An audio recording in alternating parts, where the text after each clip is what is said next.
Olá pessoal, tudo bem? Meu nome é Thiago Prux, eu sou um dos sócios aqui da Capitalizo, que é uma empresa de análise e recomendações de investimentos, e hoje vamos falar sobre a Cogna, né? Não reparem, aqui estou no escritório na praia, né, onde eu fico até o mês de janeiro. Já deixo o convite claro para quem não é inscrito se inscrever no canal, para quem gostar do vídeo dar um like e compartilhar. E não esqueçam de aproveitar a nossa promoção especial 20, inclusive quem não viu, ontem eu fiz uma live aqui no YouTube falando sobre as perspectivas para 2022 e algumas alternativas de investimento, e a gente apresentou esse cupom, né? Para quem pagar à vista tem 30% de desconto na compra dos produtos e 20% no cartão se pagar em até 12 vezes, tá? Vou deixar para vocês também o nosso link aqui do Telegram para quem quiser receber informações no celular. E hoje nós vamos responder a pergunta do Maurício, que nos acompanha lá pelo Instagram, inclusive deixo o convite para vocês nos acompanharem por lá também, que quer saber se tem alguma esperança aqui para a Cogna, tá? Talvez, né, pessoal, eu já peço desculpas antecipadas, né? A gente pode se alongar um pouquinho aqui no vídeo, né? Depois eu vou falar sobre duas das nossas estratégias, o rastreador, que é a nossa estratégia de médio prazo, né? A nosso carro-chefe aí de operações de 3 a 6 meses, e duas das nossas carteiras de longo prazo, as carteiras Thiago Prux, que tem um objetivo mais buy and hold, né? Para aquele cliente que gosta, para aquele investidor que gosta de investir no longo prazo, né? E a Cogna, né, pessoal, é um caso bem interessante, né? Porque a gente acompanha já há alguns anos. Inclusive, o que eu vou trazer aqui foi o que a Capitalizo passou com a Cogna, né? Eu, na pessoa física, tive Cogna ali meados de 2010, 2011, até a recomendação de venda aqui do pessoal. E é um caso bem interessante porque mostra como é importante o investidor que quer atuar de forma profissional ou profissional mesmo de mercado, como são os nossos analistas, né, acompanhar bem de perto aí as companhias, porque a gente pode ter, em função de mudanças de legislação, em função de mudanças estruturais do setor, as empresas mudando demais também, né? E às vezes um negócio bom, como era a Cogna, né, que era pode até ser ainda, já não sei se é a maior empresa de educação do mundo, né? Virou uma gigante aí com 4,5 bilhões de prejuízo nos últimos 12 meses e uma dívida aí de quase 10 bilhões de reais, tá? E o que é interessante, né, pessoal? Porque o setor de educação, ele tem um déficit gigantesco, sempre teve. Então imagina a gente ter um negócio em um setor que tem um déficit gigantesco, ter dinheiro para fazer investimentos, já que essas empresas estavam fazendo IPO na Bolsa, e ter um programa do governo ainda que faz esse subsídio, né? Que era o caso do FIES, né? E ainda fazia propaganda, né? O governo vinha na TV e fazia propaganda do FIES, e que, é claro, acabava ajudando as próprias empresas de educação, né? Então, isso era um negócio fantástico. Essas empresas aqui eram negócios que faziam bastante sentido, eles tinham um mercado gigantesco para explorar, dinheiro de IPO, financiamento para crescer, e o governo federal, através do FIES, né, fazendo essa propaganda e subsidiando aí as companhias do setor, né? Na verdade, o subsídio era para o estudante, mas enfim, né, a gente sabe que isso beneficiava diretamente as companhias. Tinha como dar errado, pessoal? Na época não, né? Bem pelo contrário, né? O que a gente enxergava era só a possibilidade de crescimento, e inclusive a Cogna, que na época era só Croton, né, surfou toda essa tendência, né? O mercado estava bombando, as companhias educacionais, como era o caso da Estácio, também estavam crescendo bastante, fazendo pesados investimentos, fusões, aquisições, até porque com o FIES, quanto mais alunos eles tivessem, mais dinheiro as empresas iam ganhar, né? Tanto que em julho de 2014, a Croton, na época, fez um movimento que fazia bastante sentido, que foi a fusão com a maior rival na época, a Anhanguera, formando, né, a Croton, que na época era a maior empresa de educação do mundo, quando a gente olhava em termos de capitalização. Então, a empresa cresceu pra caramba, né? Entre 2009 e 2017, a receita, que era de 340 milhões, foi para 6 bilhões, e o lucro, né, disparou também, né? Tanto que ali meados de 2009, 2010 a empresa dava prejuízo ainda, e em 2009 deu quase 2 bilhões de reais de lucro, né? Então é um setor que tinha margens gordas, muito lucro, distribuía muito dividendo, e o que aconteceu foi que as ações subiram para caramba, né? Ali em 2009 valiam centavos e no pico aqui 2014, 2015, né, chegaram a valer mais de R$14, né? Eu lembro que essa posição que eu tinha na época, acho que valorizou em poucos anos, ali valorizou mais de 700%, né? Isso aqui, só a partir de 2013, ali, nesse período aqui, foi uma alta de mais de 2.000%, né? Então, a Cogna, na vida da Capitalizo, chegou um pouco depois, ali em 2017, nós tivemos a entrada aqui de um novo analista, né, que conhecia bastante essas empresas do setor, e ele falava na época, né, enquanto tiver FIES, não tem como as empresas de educação não serem rentáveis, as empresas vão ser rentáveis, né? A gente ainda não sabia, tá? Mas nós incluímos na época, né, a Cogna numa das nossas carteiras de longo prazo, né? Só que a gente não sabia que a nossa recomendação já estava fadada aí para dar errado, né? O grande ponto de interrogação do FIES era se, né, ele seria sustentável, né, e qual era o tamanho real aí da inadimplência, até porque até a troca do governo em 2016, quando nós tivemos o impeachment da Dilma, a gente não tinha números não tinha números, na verdade, né? Era uma caixa preta o programa. E era um programa gigantesco, né, pessoal? Na época tinha 3 milhões de alunos, tá? A partir de 2016, nós tivemos a mudança do governo, né? A caixa preta começou a ser aberta. Inicialmente, os números de inadimplência se mostravam até um pouco acima aqui do que o pessoal esperava, né? Mas nada que devesse, né, o que deveria comprometer o FIES e nem alguma coisa que comprometesse o futuro dessas empresas, né? Tanto que em agosto de 2017 o pessoal recomendou a compra da Cogna, né? Porém, a situação começou a piorar aí nos próximos trimestres, né? Pois quanto mais a gente sabia números do programa, mais o pessoal ficava assustado, até que chegou algum momento, né, que o pessoal viu que a questão não era nem como o programa iria continuar, mas a existência do próprio programa, né? Ficou claro aqui para o pessoal que o programa ia ser descontinuado porque a inadimplência estava muito grande, era uma inadimplência absurda, né? Tanto que depois ali de pouco mais de 170 dias, 180 dias, em agosto de 2017, o pessoal fez uma coisa que a gente não costuma fazer nas recomendações de longo prazo, que é já recomendar a venda de um ativo que recém a gente tinha recomendado compra aqui no longo prazo, né? Na época ainda deu lucro, deu em torno ali de 4%, 5% de lucro. Claro que sempre dá aquela sensação, né, de errar, né, de não ter conseguido ver isso antes, talvez nem ter colocado as ações na carteira, mas foi uma mudança muito abrupta, né, com essas novas informações aí que nós recebemos, tá? Então a gente recomendou na época, estava em torno de 16,25, se não me falha a memória, foi a venda das ações ali em 2017, e depois que nós saímos ali, a situação estava pior até do que a gente imaginava, né? Tanto que a inadimplência explodiu, a inadimplência do FIES, né? Aquele programa que tinha tudo aí para levar milhões de pessoas, né, para estudar, acabou se tornando um pesadelo, né? A empresa continuou fazendo aquisições, o endividamento continuou elevado, né?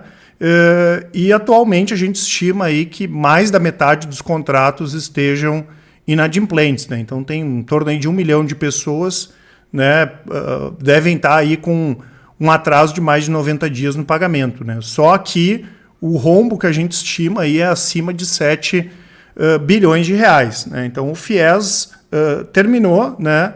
Isso aqui foi terrível para as empresas iam ter que brigar no mercado mesmo, né? Fizeram alguns movimentos que a gente entendia que elas poderiam fazer, como ir para o ensino básico, mas o ensino básico é bem diferente do ensino superior, né? E a questão do FIES para a gente era fundamental, né? Uma coisa é o ter subsídio, né? Eu morando na casa dos meus pais, vamos dizer assim. Outra coisa é eu sair na casa dos meus pais, né?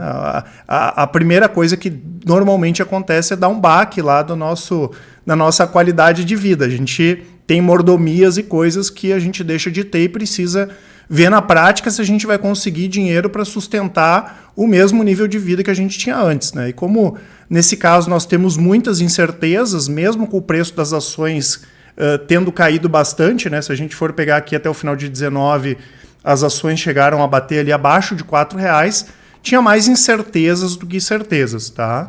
Claro que essas empresas, em especial aqui a Cogna, elas começaram um trabalho de reestruturação a partir ali de 2019, 2020, mas com o FIES aí veio o que a gente chama do calabouço depois do fundo do poço, né? Tinha um alçapão no fundo do poço, imagina, fechou todas as faculdades, né? A gente... Eu estava mesmo comentando na live ontem, né? A gente já ficou apavorado com o que a Disney gastou, né? Com os parques temáticos fechados. Imagina essa quantidade de campos aí, todos eles fechados, né? Há praticamente 2 anos. Só o custo disso. A inadimplência explodiu, diminuiu um monte o número de alunos. E o mercado mudou de novo, né? Porque com a questão do Covid voltou a se falar em EAD, enfim... A gente sabe que tem uma legislação um pouco mais rígida, não é tão simples assim transformar tudo em EAD, né? nem isso nem deve acontecer, mas a questão da crise ainda transformou um pouco mais o setor e pegou a empresa ali no contrapé, né? A empresa dando prejuízo e bastante alavancada, né? E agora a gente olha a nossa recomendação de venda lá na casa dos 16,25, que foi um erro, né? Apesar da gente ter saído no lucro, isso acontece, né, pessoal? Acho que o principal... qualidade de um bom investidor, de um bom analista é reconhecer o erro, seja ele 2 anos depois ou seja ele uma semana depois, mas a gente olha hoje a ação aí na casa dos 2,46, foi um acerto grande, né? Essa recomendação aí de venda de Cogna. Nós continuamos acompanhando o setor, tá, pessoal? A gente gosta do setor, especialmente se ele tiver algum tipo aí de subsídio, como era o caso do FIES, tá? A gente sabe que tem uma possibilidade, por exemplo, de o PT voltar no ano que vem. Aqui a gente não fica discutindo política, mas sim coisas práticas, e uma coisa prática seria uma possível volta aí do FIES, né? Tanto que nós temos na nossa carteira internacional um ativo que, caso volte o Obamacare lá nos Estados Unidos, se beneficia dessa retomada, né? E para as empresas de educação, claro que ter algum tipo de subsídio, não estou dizendo que é certo, não estou dizendo que é errado, mas é bom para as empresas, né? A mesma coisa as empresas aí do Minha Casa Minha Vida, que agora é o Casa Verde e Amarela. Essas empresas sem subsídio são outras empresas. Com subsídio é uma coisa, sem subsídio é outra coisa. Então, o que a gente espera do futuro, né, pessoal? A gente continua acompanhando as empresas do setor, como eu comentei, né? Mal ou bem aí a Cogna fez essas diversas aquisições. Hoje eles têm em torno aí de 70 marcas. É inegável que é uma empresa grande, é inegável que é uma empresa que tem corpo, é inegável que alguns efeitos do turnaround que eles começaram a fazer ali de 2019 para 2020 começaram a já aparecer. Eles reestruturaram toda a parte aí do contas a receber. A gente espera que a partir de 2023, claro, com a questão do Covid aí mais estabilizada, a receita comece a aumentar de novo. Na parte aqui da Platos, né, a gente já vê um aumento na captação de alunos, já vê um aumento na base de alunos. Inclusive, a gente viu alguns números operacionais da Ser Educação e da Ânima mais animadores, né? Depois de quase 3 anos, aí, números mais animadores. Aqui na parte da Ampli, né, de ensino digital também, né? Eles fizeram uma parceria interessante com a TIM.